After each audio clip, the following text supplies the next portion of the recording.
അക്ഷരാർത്ഥത്തിൽ ഹൃദയം തൊട്ട ഒരു പ്രസംഗം. ഇന്ത്യയിൽ ജനാധിപത്യവും മതേതരത്വവുമൊക്കെ നിലനിന്ന് കാണണം എന്നാഗ്രഹിക്കുന്ന ഓരോ മനുഷ്യനെയും ആവേശം കൊള്ളിക്കുന്ന പ്രസംഗം. കേരളത്തിൽ നിന്നുള്ള CPM പ്രതിനിധി A റഹീം രാജ്യസഭയിൽ നടത്തിയ കന്നി പ്രസംഗത്തെക്കുറിച്ചാണ്.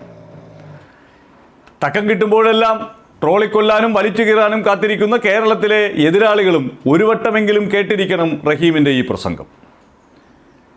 യഥാർത്ഥ വിശ്വഗുരു ആരാണ് എന്ന് ചൂണ്ടിക്കാട്ടി BJPയുടെയും മോദിയുടെയും ചങ്കിലേക്ക് നിരന്തരമായി തുളച്ചു കയറിയ കൂരമ്പുകളായിരുന്നു യഥാർത്ഥത്തിൽ റഹീമിൻ്റെ ഈ പ്രസംഗമുടനീളം.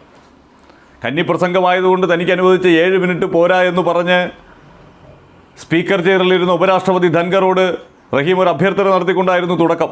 അങ്ങനെ 10 മിനിറ്റ് സമയം അനുവദിച്ചു. പക്ഷേ 13 മിനിറ്റ് നീണ്ട റഹീമിൻ്റെ ആ പ്രസംഗം യഥാർത്ഥ വിശ്വഗുരു ആര് എന്ന് ഉറക്കെ പറഞ്ഞുകൊണ്ടാണ് റഹീം തൻ്റെ പ്രസംഗം തുടങ്ങിയത്.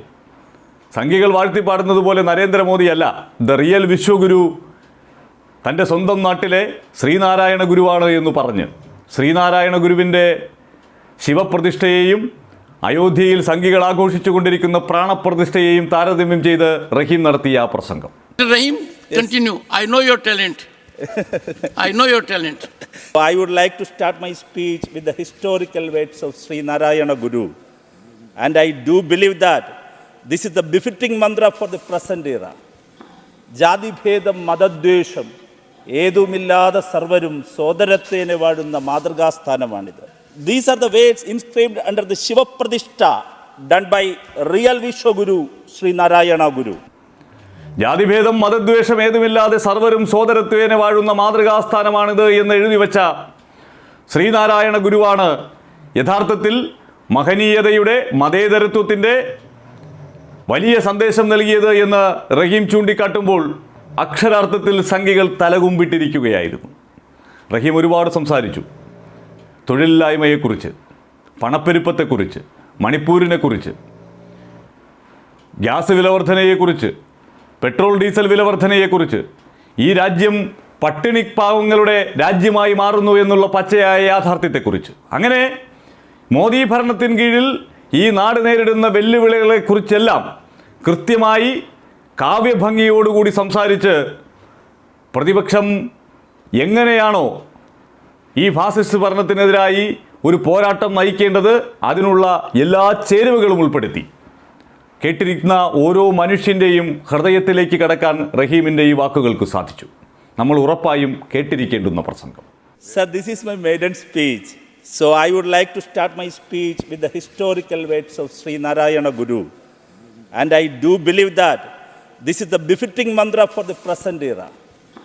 Jati bhedam madadvesham ഏതുമില്ലാതെ സർവരും സോദരത്വേനെ വാഴുന്ന മാതൃകാസ്ഥാനമാണിത്. Which means this is a model place where everyone lives together with humanhood regardless of caste and religion.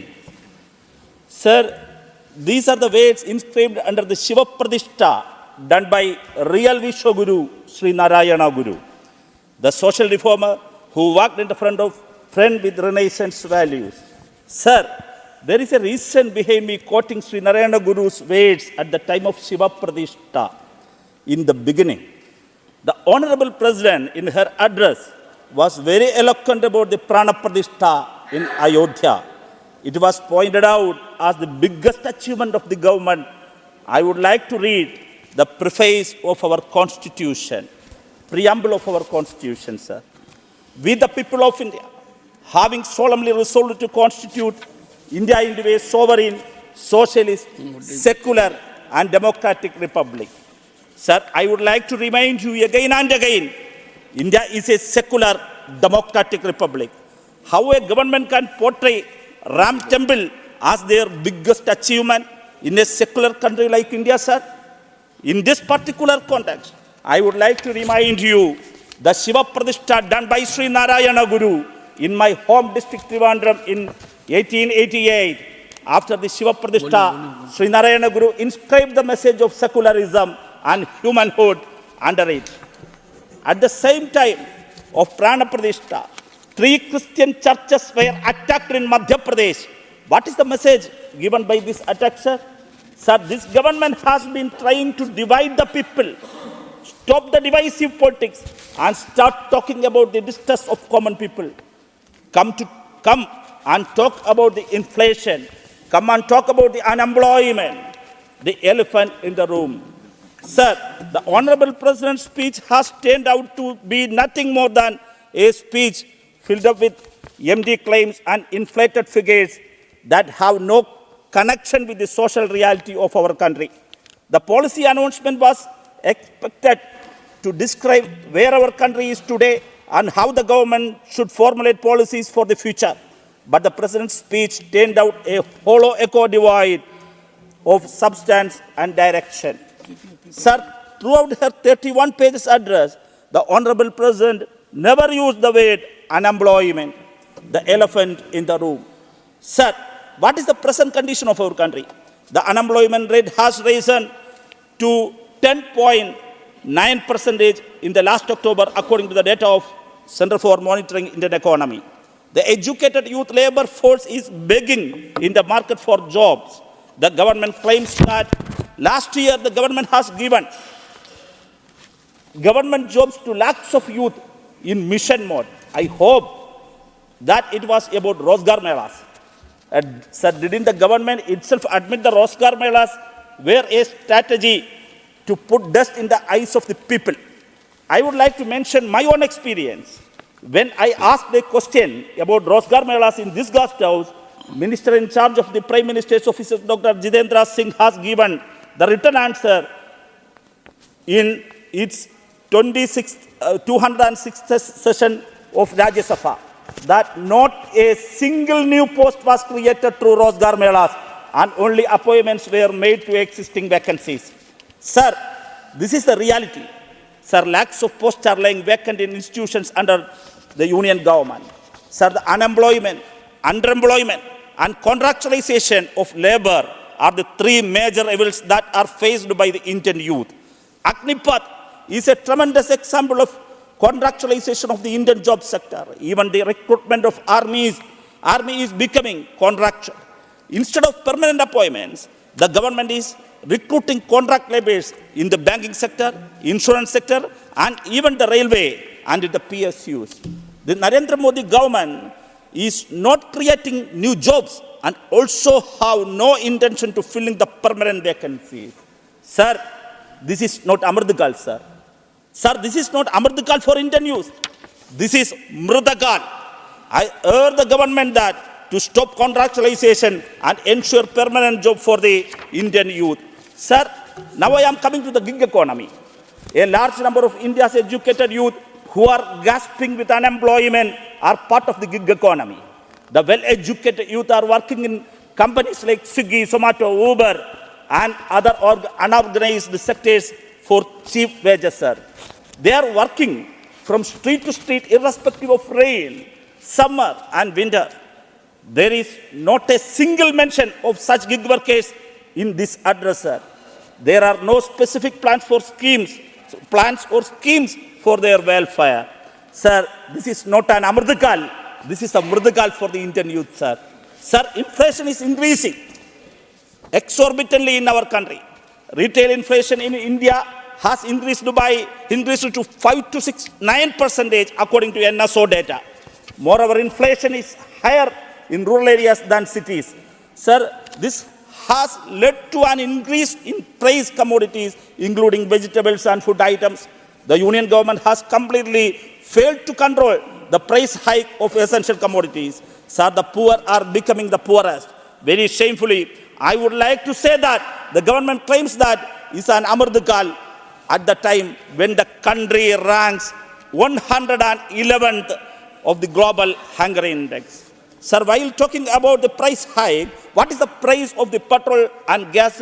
The petrol costs about 97 rupees liter today. I would like to recollect to you the time when under the leadership of Indian National Congress, the UPA government, they deregulated the price fixing mechanism of petrol. During that time, BJP organized unprecedented protest against the deregulation policy. Now I recollect a viral visual, a member and Minister of State Sri V. Muralidharan in this August House representing Maharashtra, organized even a bullock cart protest in the capital of Kerala. Sir, but when they came to power, they even deregulated the price fixing mechanism of diesel, sir.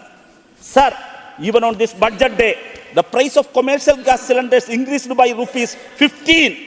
Does the government have the courage to say how many times the price of petrol, diesel and gas cylinder increased during their Amardkal since 2014, and on what percentage? Sir, since 2014, the living expenditure of the common people is skyrocketing day by day.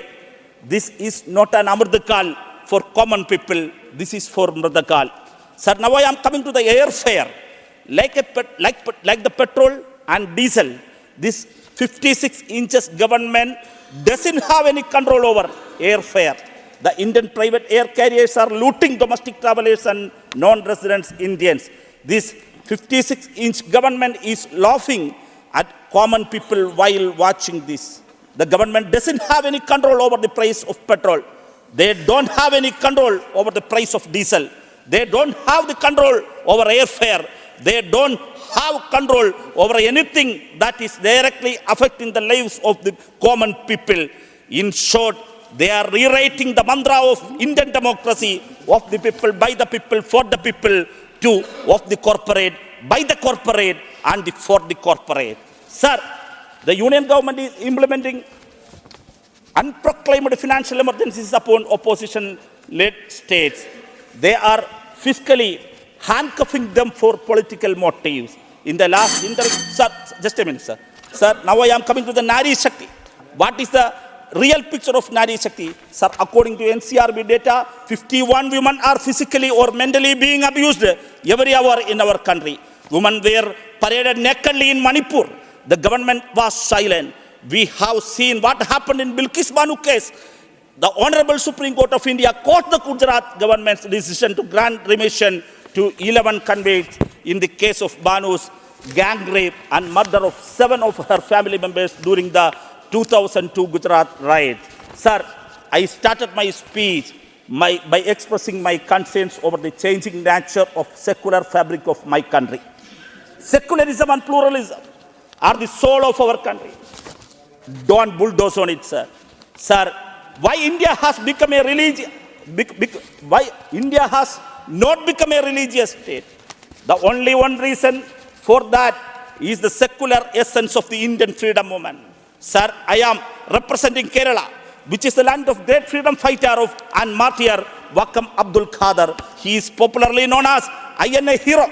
He entered into the Indian freedom fight under the leadership of Netaji Subhash Chandra Bose. He was great revolutionary and freedom fighter who got arrested along with other 3 INA soldiers on the 10th September, sir, just a minute, 10th September 1943. Those 4 brave soldiers were hanged.